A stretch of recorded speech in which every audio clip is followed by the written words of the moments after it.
منا کی وادی کے اندر کائنات کا ایک انوکھا باب رقم ہوتا ہے. یہ بھی امتحان ہے حضرت ابراہیم خلیل اللہ کا. اس خاندان نے قدم قدم پہ امتحان دیے.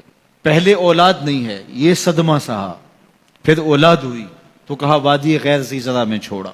اللہ کا حکم مانا اور وہیں اپنی اولاد کو اور اپنی زوجہ کو چھوڑ چلے آئے. فلسطین میں آ کے آباد ہو گئے. فلما بلغ ماہ السعی، قرآن بتاتا جب وہ چلنے کے قابل ہوئے. ایک روایت میں 7 سال 8 سال یا 9 سال عمر، بعض نے بالغہ سے بلوغت کی عمر مراد لی ہے. اب حکم ہوتا ہے جاؤ ملاؤ. لیکن یار میں جدہ گیا تو وہاں ایک دوست کے ہاں ٹھہرا تو اس گھر کے اندر کھلونوں کی بوریاں تھیں. تو میں نے اس کو کہا کہ آپ یہ کوئی کاروبار کرتے ہیں؟ تو اس کا دوست بھی تھا ساتھ، تو وہ مسکرا کے کہنے لگا کہ یہ کاروبار نہیں کرتا، بڑی دیر کے بعد اللہ نے اس کو بیٹا دیا ہے. تو اب یہ پاکستان جا رہا ہے، تو جب بھی بازار جاتا ہے 10-20 کھلونے خرید لاتا ہے. تو یہ کتنی بوریاں کھلونوں کی بھر گئی ہیں، تو یہ بک کروائے گا، ایسے تو نہیں اتنے جا سکتے. تو یار اتنے عرصے کے بعد بیٹا ہوا اور باپ ملنے جا رہا ہے تو اس نے کھلونے جمع کیے. لیکن یہ کیسا باپ ہے جس کو حکم ہوتا ہے اتنے طویل عرصے کے بعد بیٹے کو ملنے جا رہے ہو، ایک چھری لے لو، ایک رسی لے لو. یار ان کے نام باقی ہیں تو یوں ہی باقی نہیں ہیں. امتحان کتنے بڑے تھے. کہا جاؤ لیکن ہاتھ میں رسی لے جاؤ، ہاتھ میں چھری لے جاؤ. حضرت خلیل اللہ پہنچتے ہیں، اپنی زوجہ سے ملے اور کہا بیٹے کو تیار کر دو، دوست کی دعوت پہ جانا ہے. مانگ سجا دی جاتی ہے، بیٹے کو نئے کپڑے پہنا دیے جاتے ہیں. اللہ اکبر. بیٹے کو لے کر نکلے. یار بیٹا ان فوان شباب میں ہو، چڑھتی جوانی ہو، تو باپ دیکھ کر کے کتنا خوش ہوتا ہے. اور پھر اس کا بیٹا بھی اکلوتا ہو، اور بیٹا بھی بڑھاپے کا سہارا ہو، عصائے پیری ہو، رب سے مانگ مانگ کے لیا ہو. اور پھر بیٹا بھی وہ جس کی پیشانی میں محمد کا نور چمک رہا ہے. ایسا بیٹا تو چہرے کی بلائیں لینے کو جی چاہتا ہے. لیکن حضرت خلیل اللہ اللہ کے حکم پہ اس بیٹے کو ذبح کرنے کے لیے ہاتھ میں چھری اور رسی دبائے منا کی وادی کی طرف بڑھ رہے ہیں. شیطان نے سمجھا کہ اس سے نازک مرحلہ اس خاندان پہ نہیں آ سکتا.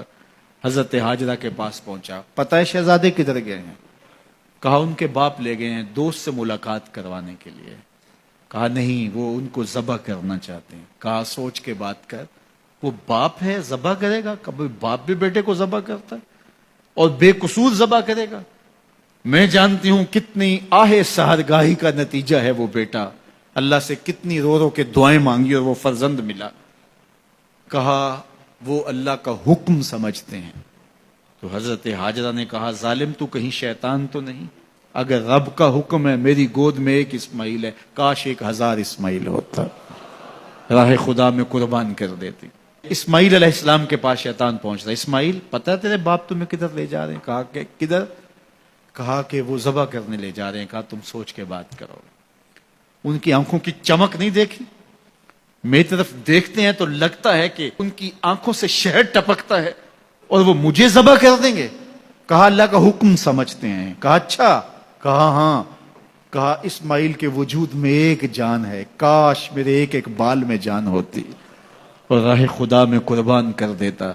ابراہیم علیہ السلام کے پاس شیطان پہنچ کے بولتا ہے ابراہیم اللہ کو راضی کرنے کے اور تھوڑے طریقے ہیں، ضرور بیٹے کو ذبح کرنا ہے.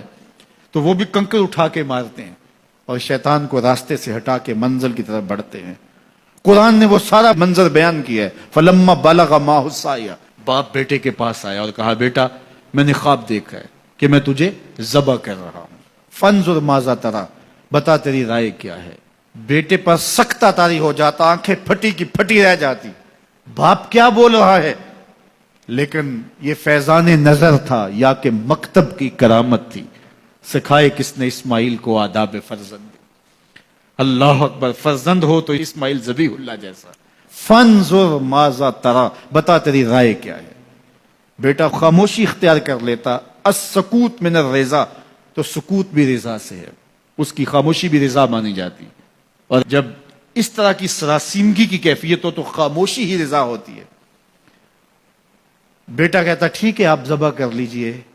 یہ بھی امتثال امر ہوتا، لیکن بیٹے نے 2 قدم بڑھ کے بات کی. بیٹے نے کہا یا ابا تفعل ما تؤمر ستجدنی انشاء اللہ من الصابرین. ابا جان ذبح کیا ہے، جو کرنا ہے کیجئے. یہ نہیں کہا یا ابا تذبح، ہاں ابا جی ذبح کر لیجئے. ذبح کا جواب ذبح سے نہیں دیا، بلکہ کہا یا ابا تفعل، اے ابا جان کیجئے، ما تؤمر، جو بھی حکم ہو. ذبح کیا، جو بھی کرنا ہے کیجئے. رہی بات میری، یہ کام آسان تو نہیں، لیکن میرے اللہ نے چاہا تو صبر کر کے دکھاؤں گا. منا کی وادی ہے، باپ اور بیٹے دونوں نے طے کر لیا. باپ ذبح کرنے پہ راضی ہے، بیٹا ذبح ہونے پہ راضی ہے. یار اسلام من مانی کا نام نہیں ہے، اپنے خواہشات کو پورا کرنے کا نام اسلام نہیں ہے، اپنے آپ کو مالک کے سپرد کر دینے کا نام ایمان ہے. اس کا نام اسلام ہے. یہاں دیکھیے فلما اسلما، جب دونوں نے طے کر لیا، دونوں راضی ہو گئے. باپ ذبح کرنے پہ راضی ہو گیا، بیٹا ذبح ہونے پہ راضی ہو گیا. وَتَلَّهُ لِلْجَبِينِ، اور باپ نے بیٹے کو پیشانی کے بل لٹایا. قرآن نے وہ سارا منظر بیان کیا ہے. اس پر مفسرین کے 2 قول ہیں. ایک یہ کہ الٹا لٹایا تاکہ کفا سے ذبح کروں، گردن کے پچھلے حصے پر چھری رکھ کے ذبح کروں گا، منمونا چہرہ میری آنکھوں کے سامنے نہ ہو اور میرے دل کے اندر کوئی جذبہ رحم نہ جاگے جس سے اللہ کے حکم کی تعمیل میں دیر ہو جائے.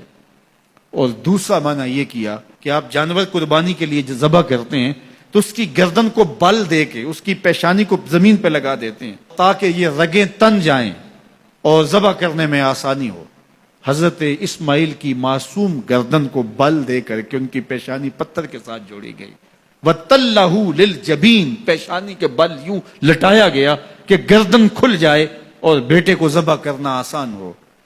آنکھوں پہ پٹی باندھ لی کہ یہ منظر تو دیکھا نہیں جا سکے گا، اللہ کے حکم کی تعمیل بھی بہر صورت کرنی ہے. سعادت مند بیٹا بولتا ابا جان مجھے رسیوں سے جکڑ لیجئے، کہیں ایسا نہ ہو کہ میں تڑپوں اور اللہ کا حکم پورا کرنے میں آپ کو دیر ہو جائے. باپ بیٹے کو رسیوں سے جکڑ لیتا ہے، ہاتھ میں چھری پکڑی ہے، ذبح کرنے لگتے ہیں تو بیٹا بولتا ہے ابا جان رسیاں کھول دیجئے. کیوں؟ آپ کا منصوبہ، آپ کا پروگرام تبدیل ہو گیا. کہا نہیں. تو پھر کیوں رسیاں کھولوں؟ کہا کہیں ایسا نہ ہو کہ کل کا مورخ لکھے کہ باپ ذبح کرنا چاہتا تھا، بیٹا ہونا نہیں چاہتا تھا، باپ نے باندھ کے کیا. کھول دیجئے، نہیں تڑپوں گا. رسیاں کھل جاتی ہیں. بیٹا پیشانی کے بل لٹایا ہوا ہے، ہاتھ میں چھری پکڑی ہے، منا کی وادی ہے، کارکنان قضاء و قدر کی چیخیں نکل رہی ہیں، حوریں تھرا رہی ہیں، زمانہ کانپ رہا ہے، منا کی وادیوں پر تھر تھراہٹ ہے. مالک قیامت آنے والی ہے. فرشتے بھی پوچھ رہے ہیں کہ مالک کیا ہونے والا ہے. کہا تم کہتے تھے انسان کو پیدا کر رہا ہے، سجدے تو ہم کریں گے، ذرا میرے بندے کی ادا تو دیکھو، ذرا میرے بندے کا انداز محبت تو دیکھو، میری فرما برداری، انقیاد امر اور اطاعت اور امتثال امر کی مثال تو دیکھو، ذرا دیکھو میرا بندہ میرے حکم کی تعمیل کیسے کر رہا ہے. اللہ اکبر. کائنات آنکھیں جھپک رہی ہے، سورج منہ چھپا رہا ہے کہ یہ منظر دیکھا نہیں جا رہا، اور منا کی وادی تھر تھر کانپ رہی ہے کہ ایک بوڑھا باپ ہاتھ میں چھری پکڑے اپنے نو نہال فرزند کو ذبح کرنا چاہ رہا ہے. عجیب منظر ہے کائنات کے اندر. حضرت ابراہیم آگے بڑھے، بیٹے کی گردن پہ چھری رکھی اور پوری قوت کے ساتھ چھری کو جنبش دی. اللہ اکبر. لیکن ایک بال بھی نہیں کٹا. پاس پڑے پتھر پر چھری کو مارا. لما تقطع یا سکین، چھری کاٹتی کیوں نہیں؟ تو چھری نے آواز دیا الخلیل یامرنی والجلیل ینہانی، خلیل مجھے کاٹنے کا کہتا ہے، رب جلیل کہتا ہے خبردار ایک بال بھی کاٹا تھا. کہا چھری تیرا کام تو کاٹنا ہوتا ہے. کہا حضرت آگ کا کام بھی تو جلانا تھا، جس نے آگ کو جلانے سے روکا تھا آج اس نے مجھے کاٹنے سے روک دیا. اس کا یہ مفہوم بھی نکالا جا سکتا تھا کہ میں نے تو چھری چلا دی، اب چھری نے کچھ نہیں کیا تو میرا کیا قصور. اللہ اکبر. دوبارہ چھری تیز کی اور حلق پر چھری کی نوک رکھی اور اپنا سارا وزن ڈال دیا. گردن کٹ گئی، خون بہنے لگا اور دل میں تھا کہ اتنا بڑا کام جو میں نے کر لیا. لیکن جب پٹی کھولی تو دیکھا منظر بدلا ہوا ہے. جس کو بیٹا سمجھ کے ذبح کیا وہ بیٹا نہیں تھا، دمبا تھا. اور جبریل امین پاس کھڑے ہیں اور اسماعیل مسکرا رہے ہیں. بے ساختہ زبان سے نکلا اللہ اکبر. تو حضرت اسماعیل بولے لا الہ الا اللہ واللہ اکبر. جبریل بولے اللہ اکبر وللہ الحمد۔ اب یقین تھا کہ یہ سارا اہتمام ادھر سے، جبریل کا آنا اور دمبا پڑا ہے اور ذبح پڑا ہے اور جبریل امین موجود ہیں تو یہ یہی لے کر آئے ہوں گے، اور بیٹا مسکرا رہا ہے۔ یہ سارا منظر، یہ قرینہ حالیہ بتا رہا تھا کہ یہ سارا الوہی اہتمام ہے، رب نے قربانی قبول کر لی۔ لیکن صرف اتنا ہی نہیں ہوا کہ یہ قرینہ حالیہ آپ کو یقین دلاتا، بلکہ منا کی وادی چمکنے لگی اور وہی کے اجالوں سے پوری وادی روشن ہو گئی، اور آواز آنے لگی وَنَادَيْنَاهُ أَن يَا إِبْرَاهِيمُ قَدْ صَدَّقْتَ الرُّؤْيَا إِنَّا كَذَلِكَ نَجْزِي الْمُحْسِنِينَ۔ یہ منظر دیکھا تو ابراہیم ابھی کوئی سوال کرتے، کسی سے پوچھتے کہ یہ کیا ہوا، اتنے میں وہی نازل ہوئی، اے ابراہیم تو نے واقعی خواب پورا کر دکھایا، اِنَّا كَذَلِكَ نَجْزِي الْمُحْسِنِينَ، ہم اپنے بندوں کو یوں ہی صلہ دیا کرتے۔ تیرے بیٹے کو ذبح نہیں کروانا تھا تیرے ہاتھوں سے، ہم نے تیرا امتحان لینا تھا، بس ابراہیم تیرا امتحان پورا ہو گیا۔ ہم نے تیری سنت کو اب قیامت تک کے لیے باقی رکھا، قیامت تک کے لیے باقی رکھا۔ اور پھر خود میرا رب کہتا ہے سلام علی ابراہیم، ابراہیم تیرے اوپر سلام ہو۔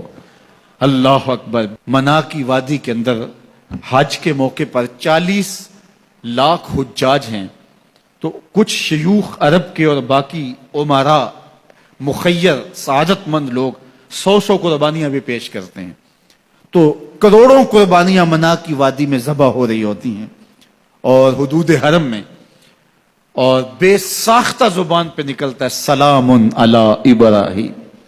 ہر سال یہ شور و غوغا ہوتا ہے کہ اس مرتبہ قربانی بہت مہنگی ہے، شاید زیادہ لوگ قربانی نہیں کر پائیں گے، لیکن جو ہی موسم قربانی کا آتا ہے گلیوں اور بازاروں کے اندر جانور گھوم رہے ہوتے ہیں اور ان کو دیکھ کے بے ساختہ زبان پہ آتا ہے سلام علی ابراہیم، ابراہیم تیرے اوپر سلام۔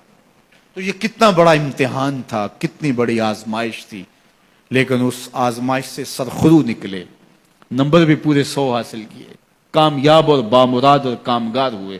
آج ہمیں اس سنت کو باقی رکھ کر کے ہمیں وہ یاد تازہ کی جا رہی ہے کہ میرے ایسے بندے کہ جو میرے حکم پہ اپنی سب سے عزیز چیز بھی قربان کرنے سے گریز نہیں کیا کرتے۔ ہمارے ایک بزرگ فرمایا کرتے تھے کہ ہر بندے کا ایک اسماعیل ہوتا ہے، جب تک وہ اپنے اسماعیل کی گردن پہ چھری نہیں رکھتا رب کا قرب نصیب نہیں ہوتا۔ تو جو تمہاری محبوب چیز ہے اس کو راہ خدا میں جب تک قربان کرنے کا جذبہ نہیں پاؤ گے، تب تک تمہیں وہ منزل نصیب سعادت کی نہیں ہوگی۔